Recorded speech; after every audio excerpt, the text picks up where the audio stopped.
Nous avions l'habitude, jusqu'alors, d'arrêter nos supputations au niveau de ce que l'on nommait la source et sa force créatrice. Nous avions connaissance du modèle d'univers bimétrique à double flux temporel au futur prédéterminé d'Andreï Sakharov. Cependant, cela reste une théorie comme une autre. N'ayant pas moi-même l'aptitude qu'il faut pour le constater de visu, je n'affirmerai donc rien.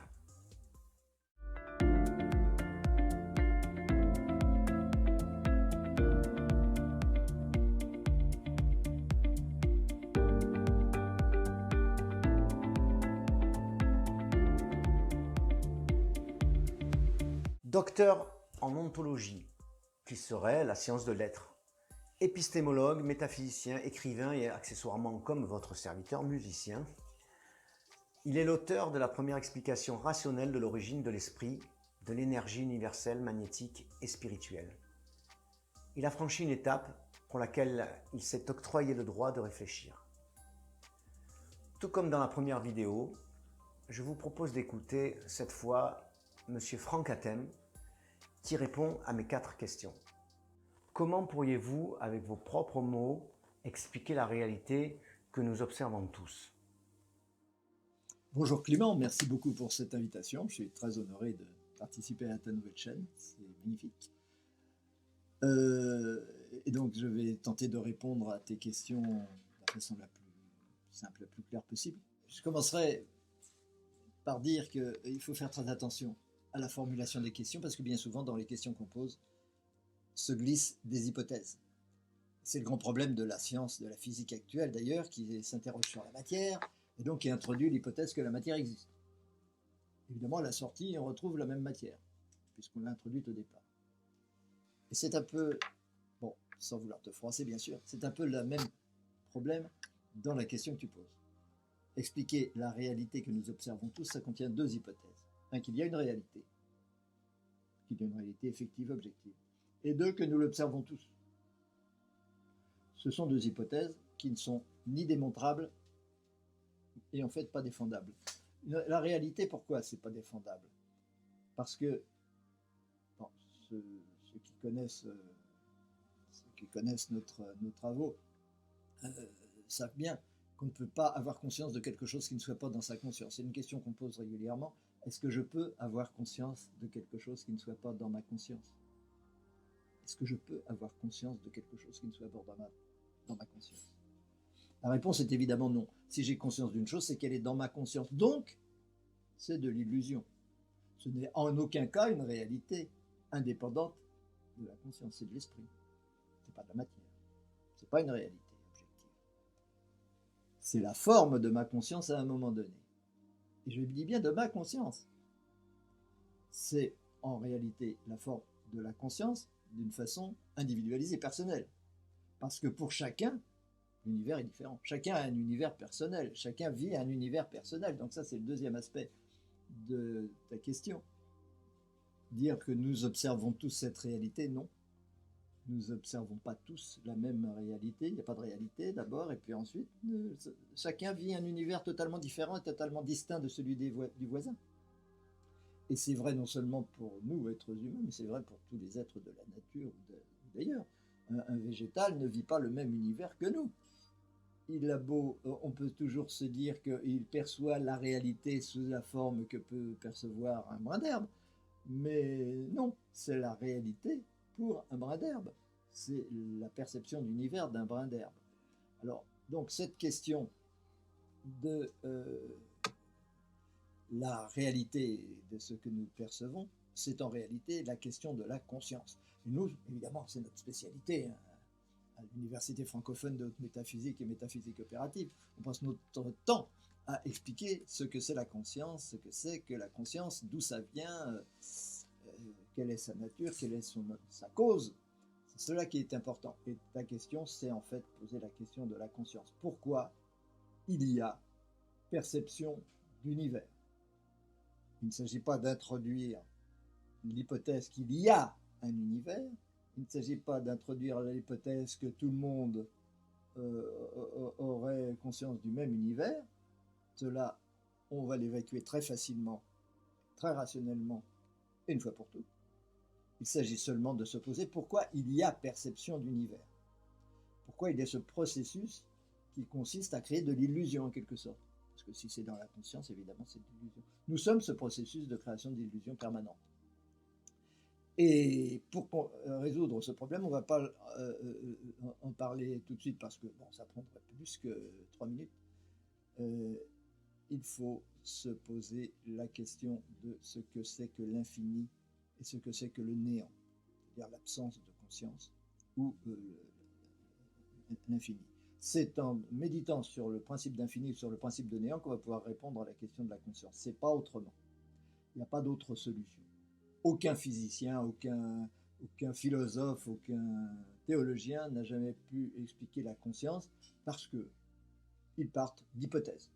Donc nous ne partons pas d'hypothèses et nous aboutissons évidemment à la connaissance, à la compréhension de ce que c'est que ce processus de création d'illusions permanente. Ensuite, il s'agit d'expliquer, mais ça aussi ça va de soi, ça en découle directement, d'expliquer pourquoi il y a une multitude infinie, potentiellement, de façons de percevoir une réalité. Nous croyons à une réalité, nous avons une vision d'un monde que nous croyons extérieur, mais cela est toujours individuel. Il n'y a pas deux êtres dans l'univers, deux individus dans l'univers qui perçoivent un univers identique. Alors évidemment, il y a des points communs dans ces univers, parce que nous sommes tous à des niveaux d'évolution entre, je dirais, mais ce sera incompréhensible parce qu'on n'a pas donné les éléments nécessaires pour comprendre ça, entre le zéro et l'infini. Il y a toute une échelle fractale d'états de conscience, et chacun de ces états de conscience est une forme d'univers, un aspect d'univers. Et parmi ceux-là, il y a la tranche qui est humaine, et la tranche des terriens, et la tranche de ceux qui sont terriens et qui sont à notre époque avec un ordinateur, etc., et qui se disent « Ah ben vous voyez bien qu'il y a un univers objectif, un univers réel, puisque nous percevons tous un univers avec des ordinateurs, avec des chiens, des arbres et des maisons, etc. » Alors que ce n'est que des points communs correspondant à un certain niveau vibratoire. Un niveau vibratoire qui nous est à peu près commun, bien que pour chacun d'entre nous, ce niveau soit légèrement différent. Voilà, je ne peux pas en dire beaucoup plus en quelques minutes, parce que ça nous obligera à rentrer dans une abstraction extrême, dans une simplicité extrême, mais dans une difficulté bien plus grande, qui suppose que pour pouvoir répondre à cette question majeure, eh bien, on médite le temps qu'il faut sur le concept de néant, sur le concept d'infini. Voilà. Deuxième question. Ce que nous observons à l'extérieur de nous pourrait-il purement être la conscience matérialisée qui, à travers nos yeux, s'admire et s'authentifie? Merci pour cette deuxième question. Ce que nous observons, est-ce la conscience matérialisée qui s'admire et s'authentifie? C'est la conscience de toute façon. Ce que nous observons, c'est la forme de la conscience. Mais pourquoi dire qu'elle se matérialise? Le contenu de la conscience n'est pas du tout matériel. Ce sont des sensations. L'univers, ce sont des sensations. En quoi est-ce matériel? L'univers n'est pas matériel. L'univers, d'abord, il n'y a pas d'univers. Il y a un univers personnel pour chacun. Chacun perçoit un univers, et cet univers, il le ressent comme matériel. Il n'est pas matériel. Il le ressent comme matériel. C'est une sensation de ne pas pouvoir évoluer au-delà d'un certain seuil. Une résistance. C'est une sensation. Donc c'est de l'esprit. Il n'est pas question de dire ou de prétendre que c'est de la matière. Rien ne permettrait de le prouver. Donc il faut évacuer cette hypothèse à nouveau. Ce n'est pas une matérialisation de la conscience, c'est la conscience qui ne peut pas ne pas se délimiter. C'est-à-dire que la conscience a un potentiel infini. On disait dans la question précédente que toute la question est de méditer sur le concept d'infini, effectivement, et lorsqu'on a compris que l'infini est une impossibilité, mais qu'il est une nécessité absolue, mais une impossibilité absolue, on se retrouve face à la dualité de l'être, le paradoxe de l'être, qui va faire que d'un côté, je veux être infini, et de l'autre côté, je ne peux pas l'être. Et c'est là où ces deux volontés contraires ces deux nécessités contraires se rencontrent qu'il y a sensation de matière. Sensation de matière, donc esprit. Et ça, c'est inévitable. C'est inévitable parce que l'infini sera éternellement impossible, mais éternellement nécessaire.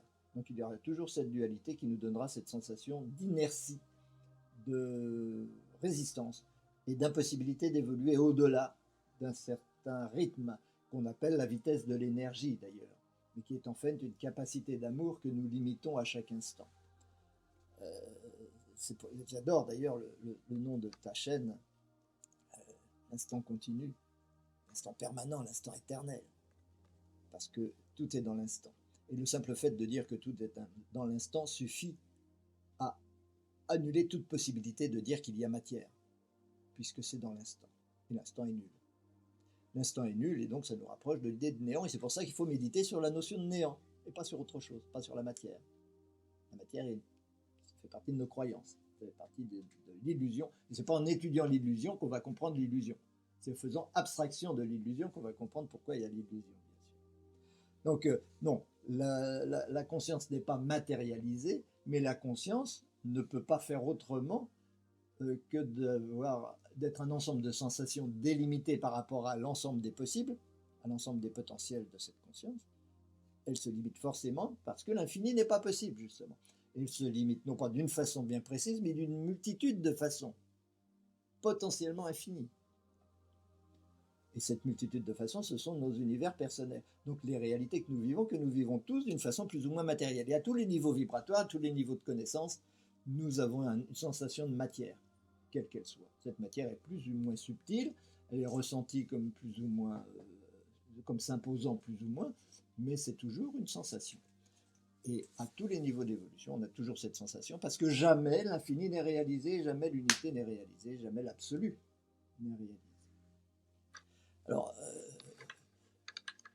donc, est-ce que la conscience cherche à s'admirer ou à se reconnaître ou à se donner l'impression que la réalité est réelle? La conscience ne cherche rien de tout ça. La conscience s'en fout. La conscience est un processus inévitable, éternel, puisque sa cause est présente à chaque instant. Cette conscience ne cherche pas du tout à donner une réalité à ce qu'elle perçoit. Elle donne automatiquement une sensation de réalité à ce qu'elle perçoit. Elle ne peut pas faire autrement. Elle ne cherche pas du tout à s'admirer non plus, c'est pas du tout son problème. La conscience, c'est ce que nous avons de plus absolu en nous. Et s'il y avait du désir ou de l'espérance là-dedans, ce ne serait plus du tout la conscience, ce serait l'ego. Or, l'ego fait partie de ce que la conscience engendre à chaque instant. Pour chacun d'entre nous, elle crée un ego. Elle a besoin de cet ego. Et après, il y a des désirs, il y a des envies, il y a etc. Mais la conscience elle-même ne peut pas faire autrement que de se donner la sensation d'un univers. Comment devrait-on penser la vie pour être plus heureux? Voilà toute notre préoccupation. Une fois qu'on a compris qui on est, ce qu'on fait là, etc., on peut se dire je vais faire mon possible pour être heureux, bien sûr. C'est normal. Mais tant qu'on n'a pas compris pourquoi on est là, ce que c'est que soi, ce que c'est que l'univers, pourquoi on a cette sensation de matière, etc., c'est très difficile. C'est très difficile. Après, ça devient évident. Ça devient extrêmement simple. Parce qu'il n'y a plus de question quel est le sens de l'existence, pourquoi je suis là, pourquoi je sers, est-ce que j'ai un but, est-ce que j'ai pas de but, est-ce que la matière existe, qu'est-ce que c'est que l'amour, etc. Ces questions tombent d'elles-mêmes, elles sont résolues. À partir du moment où j'ai compris ce que c'est que la conscience, toutes ces questions sont résolues. Il n'y a absolument pas l'ombre d'une hésitation de ce côté-là. Et alors, comment penser pour être heureux, c'est-à-dire en fait comment penser pour évacuer la cause de la souffrance, comment penser pour reconnaître qui on est, parce que c'est en luttant contre soi-même qu'on est malheureux. Et bien une fois qu'on sait ce que c'est que soi, ça devient simple. On n'est pas obligé d'être heureux, on peut l'être. Et ce qui est important, le plus important à mon sens dans cette histoire-là, c'est de reconnaître qu'on est, puisqu'on est la source, puisqu'on est le processus de création d'illusions perpétuelles. Et qu'on a compris ce processus de création d'illusions perpétuelles parce qu'on a compris le but de tout ça, l'infini, le néant, l'absolu. Celui qui est forcément néant. On pourrait s'en expliquer, mais il faudra du temps pour en expliquer. Et là, donc, on ne va pas prendre le temps pour expliquer tout ça. Donc, puisqu'on est à la recherche de cet absolu et que la recherche de cet absolu fait qu'on ne peut pas l'être puisque cet infini est impossible. Et donc, on est toujours en évolution vers lui. On est en évolution permanente. Le meilleur moyen d'être malheureux, c'est d'être en évolution et de vouloir garder ce qu'on est. Parce qu'on est de toute façon en évolution vers l'infini. Donc si on freine des cas de fer en disant non, je suis un ego, je suis une personne, c'est moi, je suis bien comme ça, il ne faut pas que je disparaisse, il faut que rien change, il faut que je garde mes habitudes, il faut que j'ai raison, il faut que j'ai le pouvoir sur le contrôle sur tout ce qui m'entoure parce que sinon ça va changer, c'est l'horreur. Ben là c'est sûr qu'on est malheureux. Je schématise, je caricature évidemment, mais c'est cela le jeu du mental, c'est d'entretenir l'ego. Or, entretenir l'ego, c'est pour éviter d'évoluer. C'est pour éviter le but. Or, je ne suis pas l'ego. Je suis l'évolution elle-même. Je suis le fait d'aller vers l'absolu. Je suis le fait d'aller vers le but. Donc, je suis là pour changer tout le temps. Et seul ce but est réel. Seul ce but qui n'est jamais réalisé est réel. C'est la cause qui crée l'instant présent. C'est la cause qui, à chaque instant, recrée la conscience dans l'instant présent. Et cette cause dans l'instant présent, elle crée évidemment des univers à n'en plus finir. Et à chaque instant, je vis un univers différent. Il ne s'agit pas de dire qu'il y a un univers. À aucun moment, je ne peux définir l'univers parce qu'il change tout le temps. Et donc cet univers, il n'y en a pas. Par contre, à chaque instant, il y a une sensation d'univers. Mais elle ne dure pas puisque c'est l'instant présent. Donc c'est une pure illusion, évidemment. Et comprendre ça, c'est éviter l'attachement. L'attachement à la vie, l'attachement à la peur de la mort, je veux dire, l'attachement à l'ego, l'attachement à la matière, l'attachement à la possession, l'attachement au pouvoir, l'attachement à toutes ces choses-là. C'est tout ça qui rend malheureux, parce que ça change tout le temps et c'est toujours balayé, à un moment ou à un autre. Par contre, c'est très respectable. La vie est extrêmement respectable, infiniment respectable. Tout ce que nous percevons comme univers, les autres, etc., tout cela est infiniment respectable. C'est pas parce que c'est illusoire que ça n'a pas d'intérêt. Au contraire. Si ce n'était pas illusoire, ça voudrait dire que ce n'est pas dans la conscience. Et donc nous ne pourrions pas communiquer les uns avec les autres parce que tout ça ne serait pas dans la conscience. Si c'était des réalités extérieures à la conscience, on ne pourrait pas les aimer, on ne pourrait pas les vivre. On n'en serait pas conscient. Et on ne serait pas conscient les uns des autres. On n'aurait pas l'impression d'être séparés les uns des autres. C'est indispensable de se sentir séparés les uns des autres et seul par rapport à ça, parce que c'est ça qui nous permet de communiquer. C'est parce que nous sommes une seule conscience qui engendre tous ces univers personnels que nous pouvons communiquer. Et donc que nous pouvons nous aimer. Et donc que nous pouvons progresser en amour. Et c'est en progressant en amour que se rapproche du but qui est l'unité, du zéro et de l'infini, qui est le néant. Mais sans jamais l'atteindre. Donc il n'y a pas de risque. Et comme il n'y a pas de risque, il n'y a pas à avoir peur de perdre quoi que ce soit. Pas peur de perdre son ego, puisque il y aura toujours la conscience. Je recréerai toujours quelque chose, je recréerai toujours un univers avec lequel je pourrai être en relation, et ce sera de mieux en mieux, parce que j'aurai progressé en liberté, j'aurai progressé en amour, j'aurai progressé en reconnaissance de moi-même. Donc là, on peut être heureux. Et de façon, non pas provisoire, mais de façon définitive. De façon définitive, parce qu'on reconnaîtra à chaque instant que tout ce que j'ai vécu jusqu'à présent m'a permis de progresser vers mon but, vers le but. Et donc c'était parfait. Et donc je vais me réconcilier avec mon passé, avec toutes mes mémoires, toute cette mémoire qui sont en fait les filtres qui délimitent l'univers personnel que je vis. Donc je ne vais pas me plaindre, ah mon univers ne me plaît pas, je ne suis pas content, j'ai eu telle éducation, tel parent, tel prof à l'école, tel président de la République, etc. On s'en fout, puisque tout ça c'est du passé et que tout ça a été créé dans l'illusion pour m'amener là où je suis maintenant, c'est-à-dire dans la paix. Dans la paix, dans la joie de se reconnaître la source et d'être l'évolution elle-même et non pas une étape dans l'évolution. C'est ça qui est fondamental. Je suis le fait d'aller vers l'infini, je ne suis pas une étape dans cette recherche de l'infini. Je ne suis pas un ego, je suis l'être, je suis le soi. Et donc je suis le créateur, puisque à chaque instant, ce soit une forme différente, et que de mon acceptation d'aller vers le but, et de mon détachement par rapport à mes mémoires et mon passé, dépend la qualité, le type de création que je me donne à chaque instant, et la forme de ma conscience à chaque instant. C'est la véritable loi d'attraction, ça. Le niveau vibratoire que je me donne, c'est cela qui détermine la vie que je vis. J'en suis totalement responsable. Je suis responsable de mon bonheur. L'illumination est-elle un but ou une quête? C'est une quête. Il n'y a pas d'illumination définitive. La vie est une succession d'illuminations. À chaque fois que je fais une prise de conscience, c'est quelque part une illumination. Mais il y a un moment bien précis, bien décisif dans cette évolution, qui est le moment où je comprends que je ne suis pas l'ego, mais que je suis le soi. Lorsque je comprends que je ne suis pas la matière, mais que je suis l'esprit.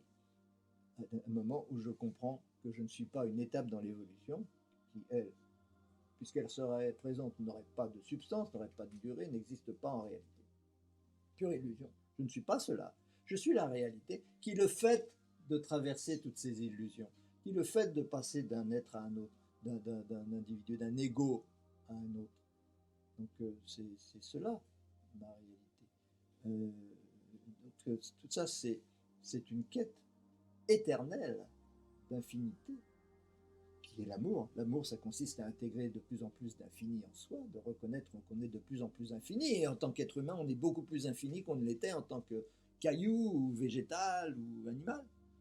C'était déjà la conscience qui avait une image d'elle-même beaucoup plus limitée, mais maintenant, en tant qu'être humain, cette conscience se limite moins.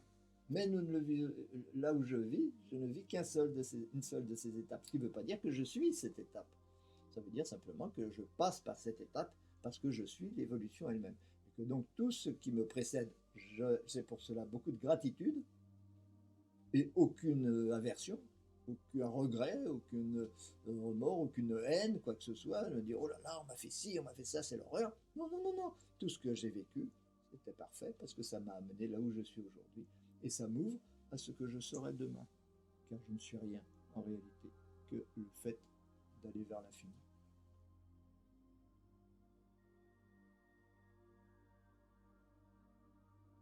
Alors, effectivement, au travers de ces quelques bribes de réponse, on peut se poser la question très juste et très judicieuse que tu poses. Est-ce que cette quête qui est infinie, qui serait infinie, moi c'est ce que je prétends en tout cas, est-ce que c'est pas vain de la poursuivre puisque l'infini est impossible? Ben, c'est le contraire. Justement, cette quête a toute sa valeur parce que l'infini est impossible. Si l'infini était possible, ce serait le néant, tout simplement. L'infini ne peut être que nul, il ne peut pas être quelque chose. S'il est quelque chose, il n'est pas infini. L'infini, c'est tout. Donc le tout, c'est tout et son contraire. Donc c'est rien. L'infini, s'il était, ce serait rien. C'est parce que l'infini est impossible que nous sommes. Nous sommes le fait que l'infini est impossible. Voilà ce que c'est que la conscience. La conscience, c'est la manifestation du fait que l'infini n'est pas possible. Dit comme ça peut paraître invraisemblable. Méditons-le, ça finira par devenir tout à fait évident. Et on se dit, mais voilà l'illumination. J'ai compris. Ça y est. Voilà la porte du bonheur. J'ai compris. Il n'y a aucun souci. Je suis libre. Je suis en paix par rapport à tout ça. Et voilà, donc est-ce que cette quête est inutile parce que le but est impossible? Absolument pas. Cette quête est essentielle et elle sera de toute façon éternelle. Nous sommes cette quête. Nous ne pouvons être que cette quête. Et le fait que le but est impossible justifie cette quête. Sinon, s'il était possible, bien longtemps qu'il serait, il n'y aurait plus de quête. Tout simplement. Voilà. J'espère que ces quelques réponses auront pu être utiles à certains. Et en tout cas, je vous embrasse tous bien fort. Au plaisir donc de se revoir. Bye bye. Alors, comment peut-on résumer en quelques mots? Franck Hatem dit que ce serait la conscience qui fabriquerait notre propre univers illusoire. Alexandra Galindo parle de notre réalité comme étant une grande illusion engendrée par la pensée. Je pensais personnellement que notre univers perso était interpénétré avec celui d'autrui. Alexandra est presque d'accord, disant cependant que c'est plus de l'ordre de la pensée, encore une fois, que de la conscience divine, car si tel était le cas, nous ne serions pas dans la situation sociale dans laquelle nous avons l'impression d'être. Frank Hatem dit qu'il y aurait seulement des points communs entre les univers personnels créés, étant donné le niveau vibratoire de chacun, comme une radio sur la même fréquence qui écouterait la même musique. Quant à la question l'illumination est-elle un but ou une quête, je pense que tous les deux disent sensiblement la même chose avec leurs propres mots. Alors c'est intéressant de comparer différents points de vue qui, somme toute, même avec un angle un peu différent, se rejoignent au final. Je remercie chaleureusement Frank Hatem qui a participé spontanément à cette capsule et Alexandra Galindo pour nous avoir gentiment apporté ses lumières dans la capsule d'avant. Nous y reverrons certainement très bientôt. Pour ce qui concerne Frank Hatem, il y a un documentaire dont il est l'auteur qui parle de la haute métaphysique, qui parle de tout ça. Le titre c'est Mind, vous allez pouvoir le trouver sur YouTube, très très intéressant. Quant à nous, ne nous contentons pas de ce qu'on tient pour acquis. Continuons la route vers la compréhension, voire l'illumination, qui sait. Si la vidéo vous a plu, abonnez-vous, c'est gratuit. Commentez et faites-moi l'honneur d'un pouce en l'air. À bientôt.